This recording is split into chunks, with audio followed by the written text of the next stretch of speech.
I'm about to pull up. His wishful curtains. And I've been waiting so long. Now I gotta resurface.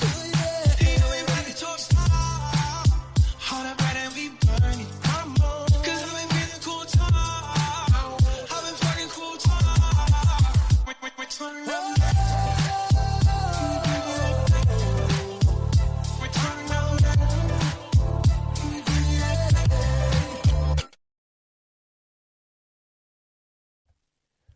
How's it going, guys? Welcome to Mitten State Sports Corner. It's a brand new podcast that we have started up. I just want to start up by introducing myself. My name is Brett, but I spell it with 2 T's, and my counterpart over here. I am Brett, and I spell it with 1. Just want to thank you for tuning into our first episode.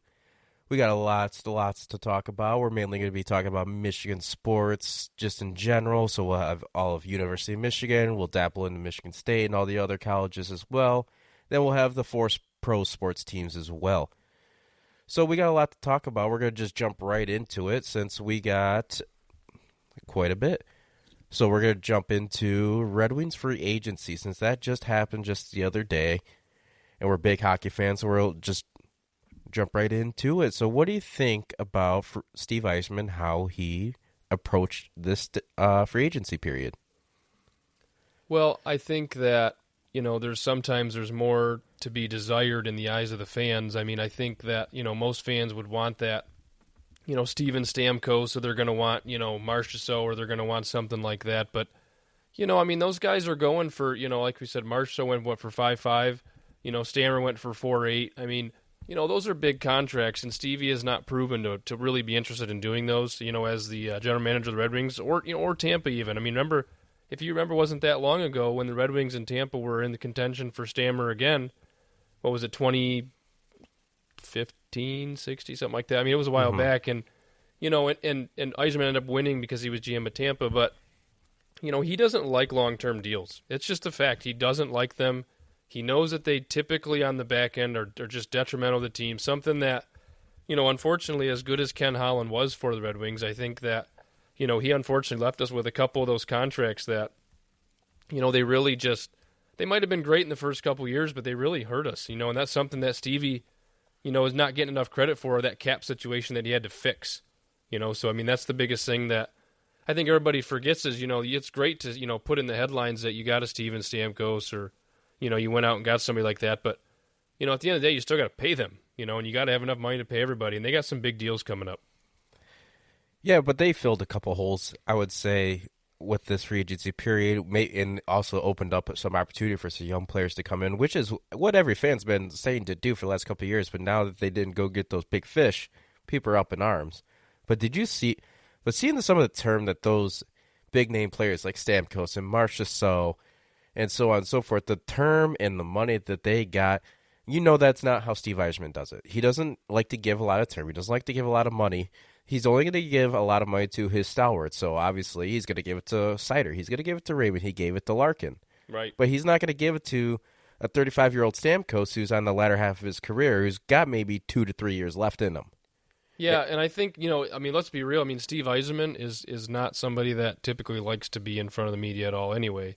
You can tell it's just not really wants to do. He doesn't want to, sit there and gossip, if you will, in front of the media and let everybody know that here's my moves and here's what I'm planning to do and here's what I'm looking for. That's just not who he is. And so I'm not that shocked that, a lot of these things are, not coming to fruition because a lot of them are probably generated by the media to begin with. That's who they want the Red Wings to have and who they think that we should have or sign. And, and sometimes that might be right, and like I said, a lot of Red Wings fans are clamoring for another extra defenseman, another one, clamoring for a solid goalie now that they've got 6 goalies now they can run with, it seems like. Now it's going to be a goaltending by committee, which, could work, but I don't know. I think at the end of the day, I trust the Yzer plan. I really do. I trust the Yzer plan. It's not like he's did any wrong in Tampa, and it's not like he's done any wrong for us. We've still gotten better every year. I totally agree. I'm actually typing up just a mock depth chart of what I think we could see come October. So let me know what you think of here. So I have line 1.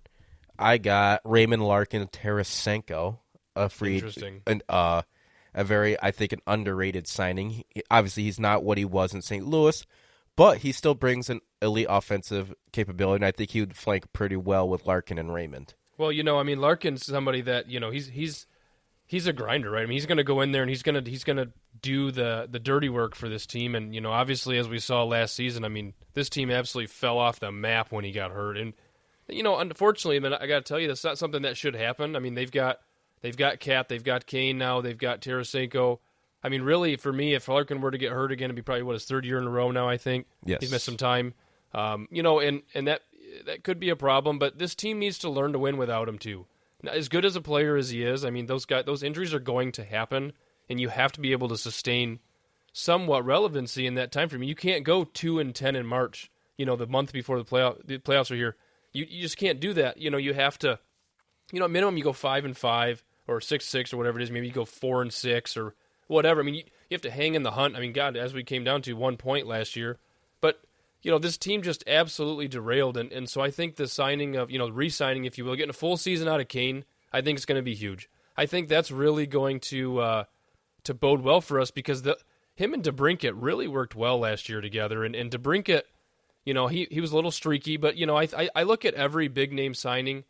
Their first year with the team is never the best year. It seems like the second and the third year of that 4 to 5 year deal is the sweet spot, and that's right where we're at now. So, I'm expecting, honestly, I'm expecting DeBrincat to go for 30, 35 goals, and I expect him at 30, 35 assists. I'm asking for a 70-point guy, and I think that's reasonable for the contract that he has. And honestly, we hope for more, right?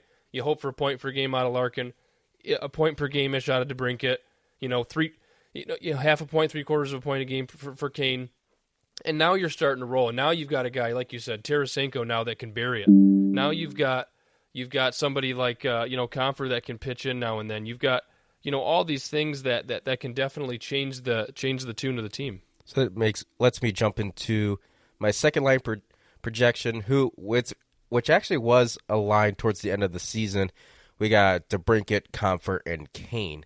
We did see that line together towards the end of the year, and they did actually go pretty well. Compher is a dirty guy in the corners. Right. He'll get the puck out for you, and obviously you got the playmaker in Kane, and you got the sniper in DeBrincat. So I think that's a good line right there. So you got a little bit of everything there, and then obviously Compher also helps on the D end too. So it's also really good. So jumping into my third line, per what Yzerman said in his media availability just the other day, he mentioned Berggren's probably more than likely will be up and playing. Thought so there. I didn't think that was going to happen. So I have Berggren, Rasmussen, and Kopp as the third line. Mm-hmm. And then I got Christian Fischer, who re-signed on a 1-year deal, which I love that deal. Agreed. I wanted him to come back from the start. Severely underutilized last year. And then we got another underrated free agent signing of Tyler Mott out of Tampa Bay. He's a perfect fourth line center. He's a PK guy. Mm-hmm. Yeah, he's a really good bottom six player. I think that's a good underrated signing personally, and obviously got him for nothing pretty much. Mm-hmm. And then we got the newly elected arbitration Joe Veleno. Yeah, I think they'll come to a deal. I think obviously that's pretty much a no-brainer here, but going with the decor, I mean, obviously there's going to be some lineup changes, but let's start with like your core group of guys here. We got obviously Mo Seider, he ain't going anywhere. I mean, Yzerman will likely have a deal locked up with him and Raymond here shortly. You've got another year of Olimata. You've got Simon Edvinsson, who Yzerman had talked about wanting to see a little more out of, or expecting to see more out of, and I'm really excited to see what he can do in a full season. I think that he's going to do, if he could do anywhere close to what Mo did in his rookie season, which he was great, right? But I mean, even a third of that production, half of that production would be really solid for a rookie defender, especially in this league. And then obviously you've got some or less fan favorites, if you will. In Petrie down there somewhere, which I really hope he's not in the starting lineup. I mean, he, to me, is not somebody that really belongs in the starting lineup on this team. I mean, this team, I think, is beyond that, and, they've got enough defenders in the wing. I mean, we got Wallander back there, too. Johansson.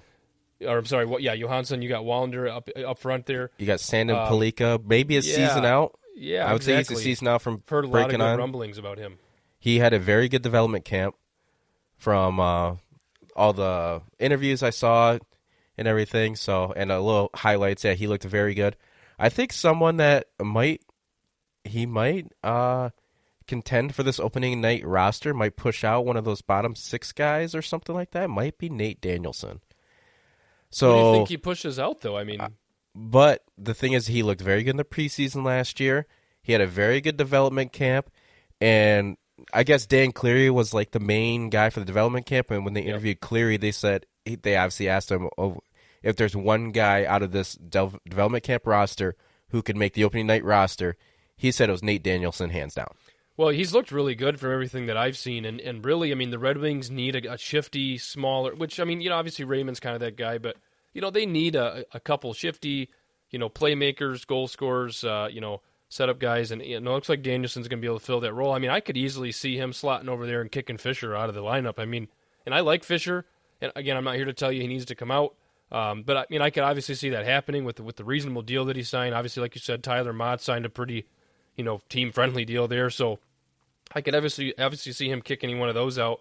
But aside from that, I mean, I think the Red Wings lineup is pretty well set. Now, the key is Yzerman mentioned it in his press conference here, you have to go 3 to 4 more deep beyond your starting lineup, for forwards, and you need a couple more deep on defense down in the wings, because injuries happen, and you obviously don't want them, but you have to plan for them.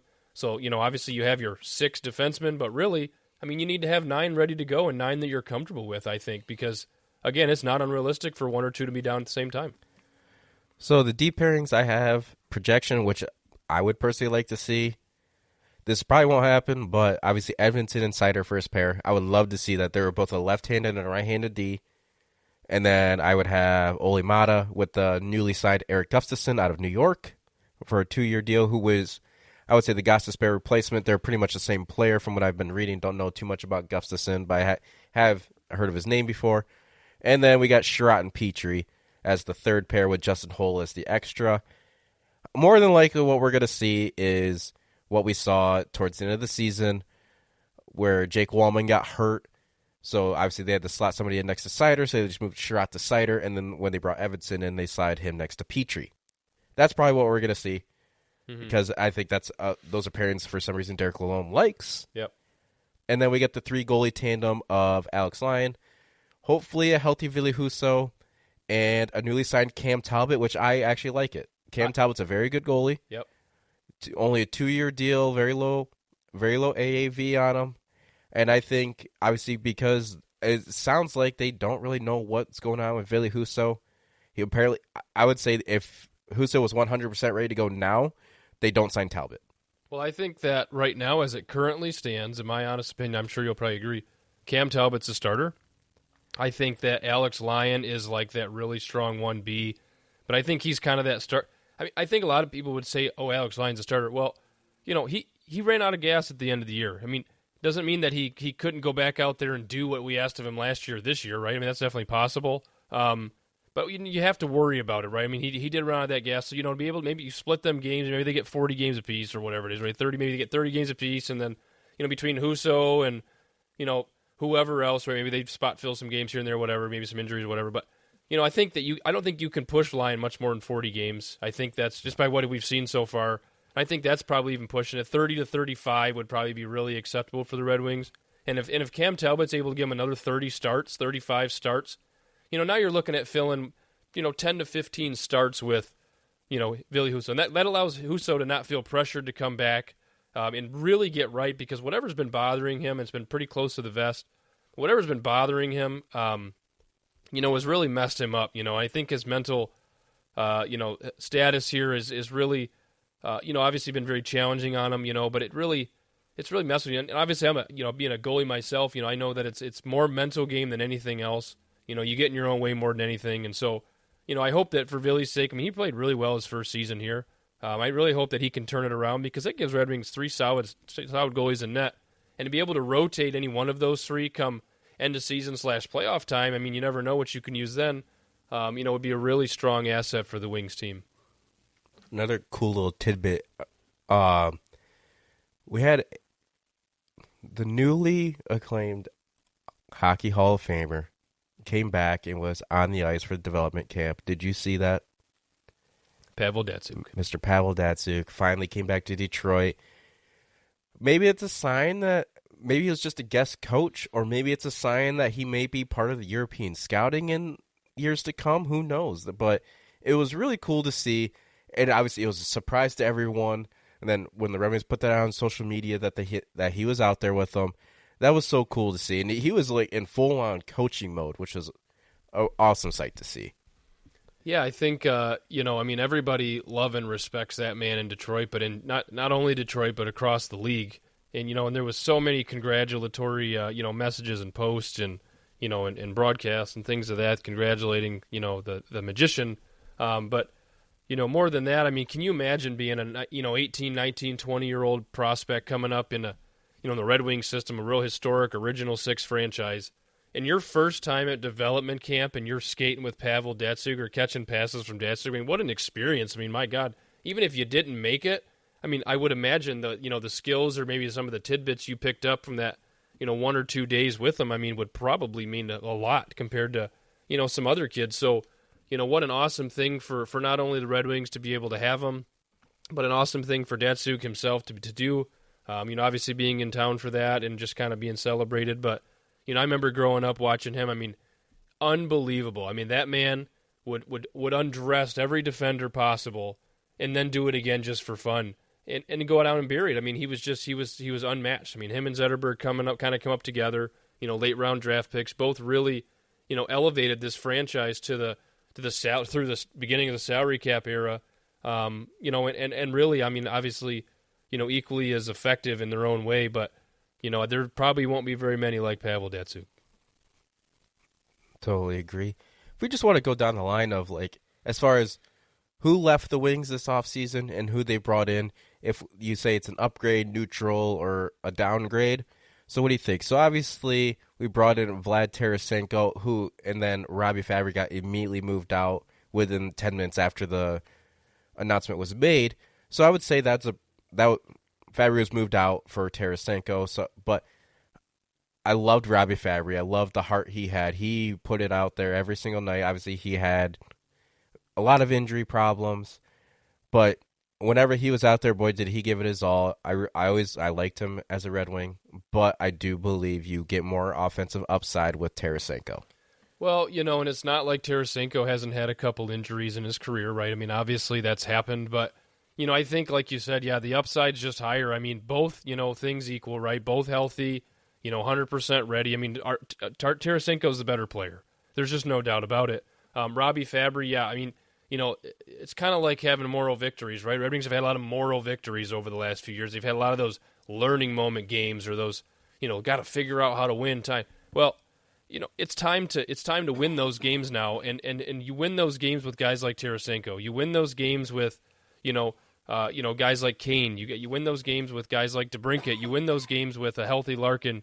So that's something that I think is going to bode really well for this team. And I think Yzerman recognized that, okay, as much as I've enjoyed having him, I think it's time to make a move. And again, trading him wasn't saying Fabry, you suck. It wasn't anything like that. It was just, hey man, with the injuries and kind of where we are in our situation now, this isn't really working out. And he goes to an Anaheim team that, again, obviously it hasn't been his calling card, but if he can stay healthy for even 3/4 of the season, he's probably a second-line player. I mean, oh yeah. So that's going to also bode well for Fabry and getting a little more ice time and, opportunities to score as he works into his next contract. And, I think that, it's a beneficial situation for both sides. Obviously, Perron's out. And then I guess you could say Tyler Mott is brought in. If you want to, I guess we're just going off of that. Well, even if you're not exchanging them evenly. Yeah. But, I mean, Perron does give you a little offensive upside, but I definitely thought this year his age caught up to him a little bit. He did look a little sluggish out there this year, but he brought so much leadership. Yeah, that'll be missed. So I would say it's pretty lateral. Yeah. You lose the leadership and the points out of Perron, but you gain a very good defensive-minded bottom six player. Yeah, and that's something that the Red Wings need, right? I mean, a lot of people think, you got to be better defensively, which the Red Wings do. Let's be honest; they need to take some pressure off the goalies, and but you don't just do that by adding defenders. You also do that by having forwards that are willing to get back, willing to kill penalties, willing to block shots, and that's somebody that Tyler Mott is, right? And so David Perron might have been that guy 5 years ago, and he was that guy 5 years ago. If you remember when they won the Cup in St. Louis, he was that guy, and then he would throw in offensively too. This is not who he is now, and again, no knock on him. He's going to get plenty of time to play in Ottawa, so good for him.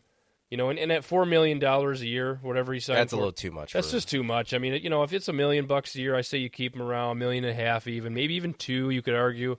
Yeah, beyond that, I mean, they need the money elsewhere. I mean, again, Sider and Raymond at $7, $8, $9 million a year here, is going to eat up a ton of cap compared to where they are now. So, right now the Red Wings got top 5 money left over salary cap wise, but it's going to be dried up here pretty shortly. And they're going to need that money. And I know that Stevie is really good at managing that and, trying to look towards the future. And, that's what he did. He knew he was going to, if it didn't hamstring him this year, it'd hamstring him next year. When you look at it, if we say we're losing leadership in Perron, but we gain it in Tarasenko, who's been part of 2 Stanley Cups. He was a leader in the St. Louis locker room when they won the Cup. So I would say the leadership we lost with Perron, I think it equally comes in with Tarasenko. Mm-hmm. And then we'll jump to the D core real quick. Obviously, Gostisbehere signed in Carolina, and then we brought in Eric Gustafsson, who from what I'm reading, like I said, I don't really know too much about Eric Gustafsson. I have seen him play, but it sounds like a pretty lateral move. They're pretty much the same player, both left-handed D, both offensive-minded. Looking at his stats, he had 6 goals, 25 assists for 31 points last year, which is pretty close to what Gostisbehere had. So that was a pretty lateral move there. And then obviously we're bringing in Simon Edvinsson, a full season Simon Edvinsson, which is a huge defensive upgrade over Wallman, in my opinion. Mm-hmm.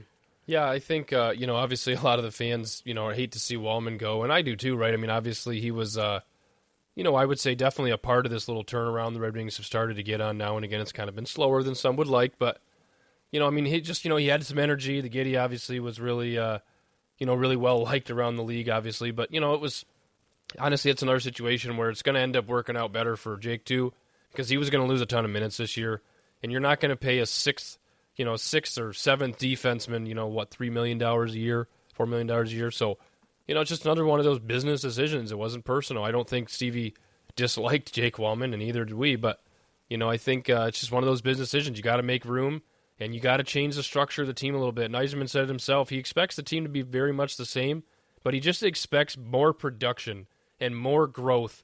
And again, if you can get, DeBrincat to pitch in 10 or 15 more points, you obviously get a full season to Kane, so he's pitching in 10 or 15 more points.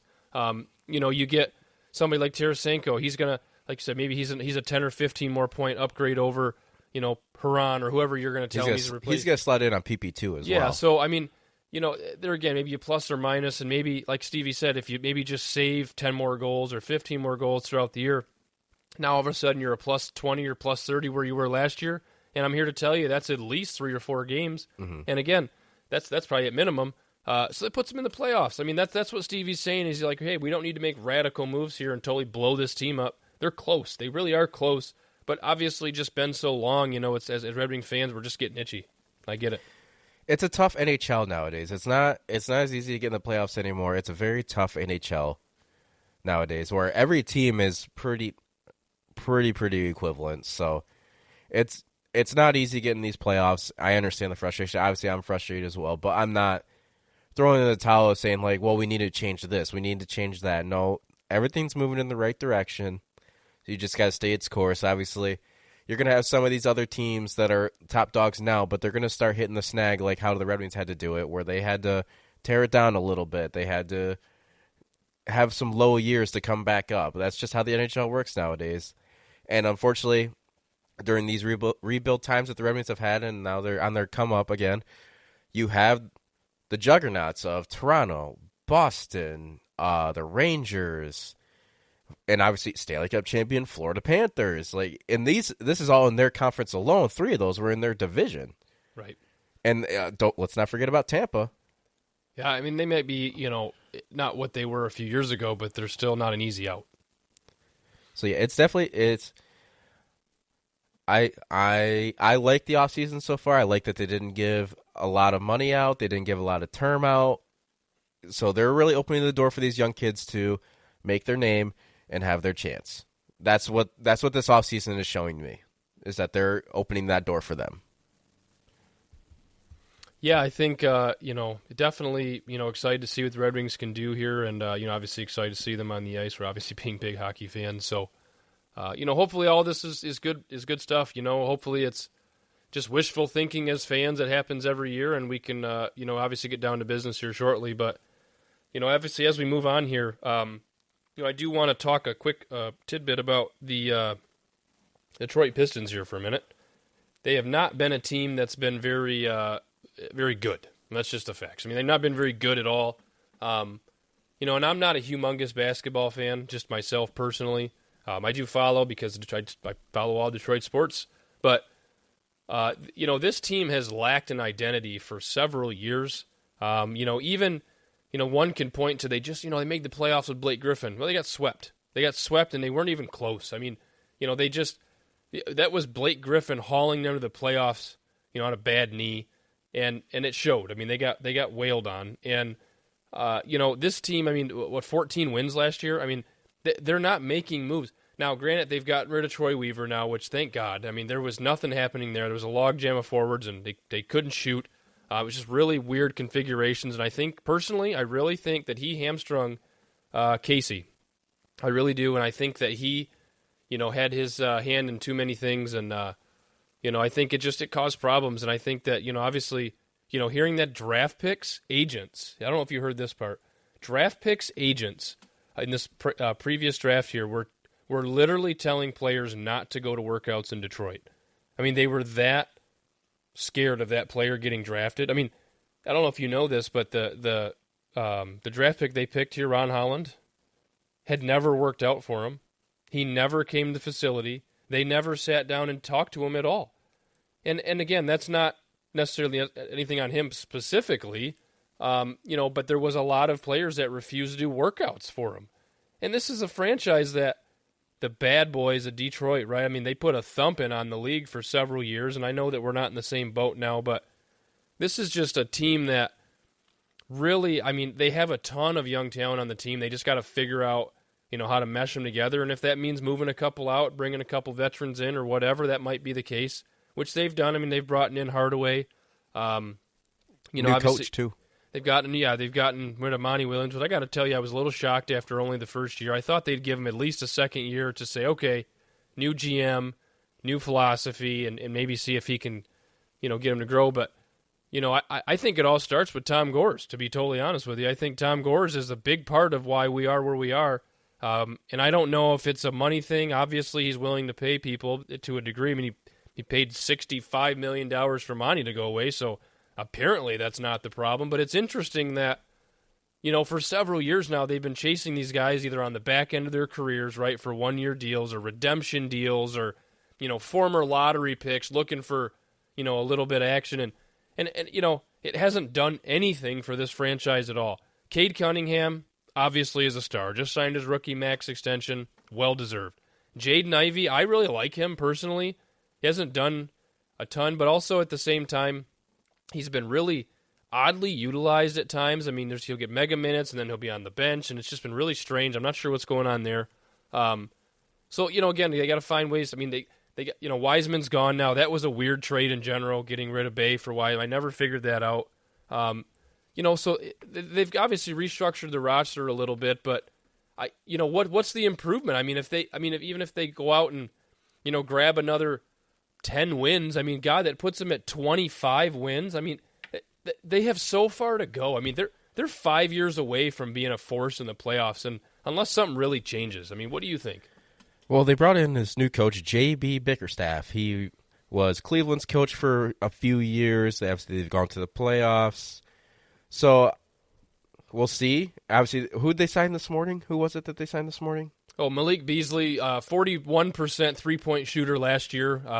So he was somebody that obviously, and plays a bench role or a backup role. But if you think about the Pistons, right? I mean, on some nights their starting five was okay.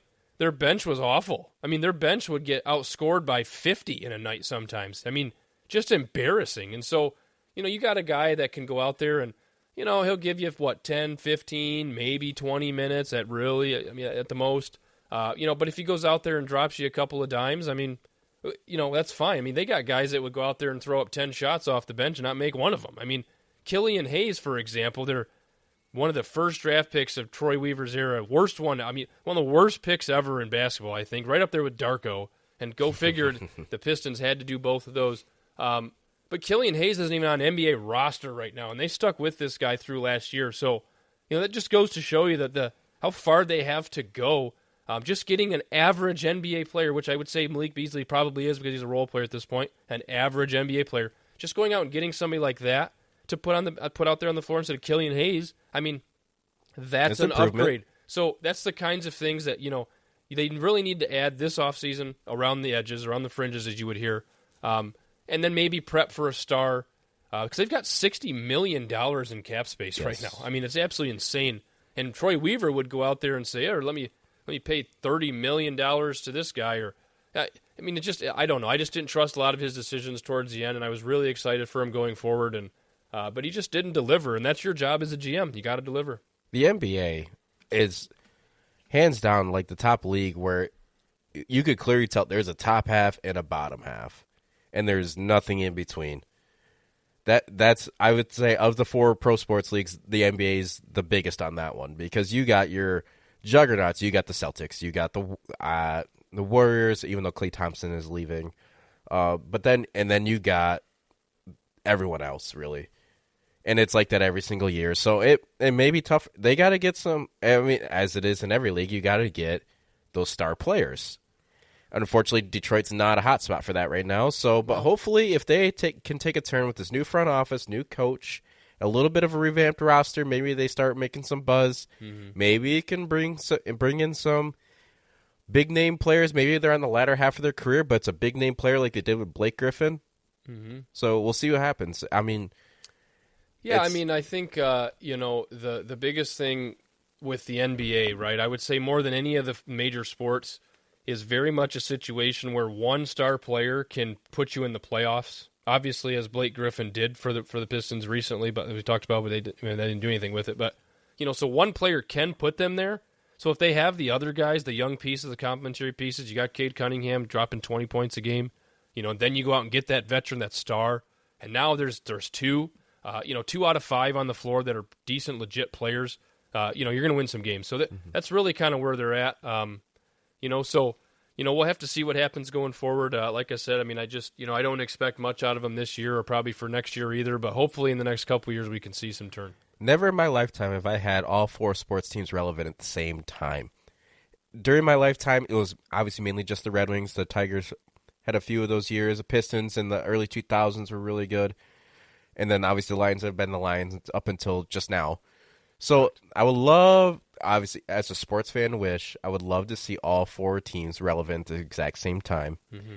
And because it's a great sports town, and it would bring a lot of buzz to that city again, which is on the up and coming again as well. Right. So hopefully the Red Wings are in the up and coming. Obviously the Lions, I think, solidified themselves as something to be reckoned with in the next few years. The Tigers are sitting a little stagnant right now, but we'll see what happens with them. And then, obviously, we just talked about the Pistons, see what they could do. But I think that's going to wrap it up for us for episode 1. Hope you guys enjoyed it. We did a little rambling, a little talk about the Red Wings. A lot of talk about the Red Wings, dabbled in the Pistons a little bit. Next episode, we'll probably get into a little college football, maybe talk about the Tigers a little bit more, maybe some Lions talk as well. But we want to thank you for tuning in to the very first episode of Mid-State Sports Corner. I am Brett. And I am also Brett. And I also want to sit here and take a moment to, to thank our sponsors here. FiberLink Incorporated, out of Lapeer. I want to say thank you to you guys for believing in us out of the gate. Also want to say thank you to Crystal Fieldhouse, where we play a lot of our beer league. Or all of our beer league, for that matter. We want to definitely say thank you to them. And we also, want to say thank you to Marco, Mercino, and we want to definitely say thank you to all of you that are listening. Thank you very much, guys, for believing in us and listening, and hope to see you guys on the next episode. We got a lot more coming. Thanks again. All right, a lot more to come. Thanks, guys.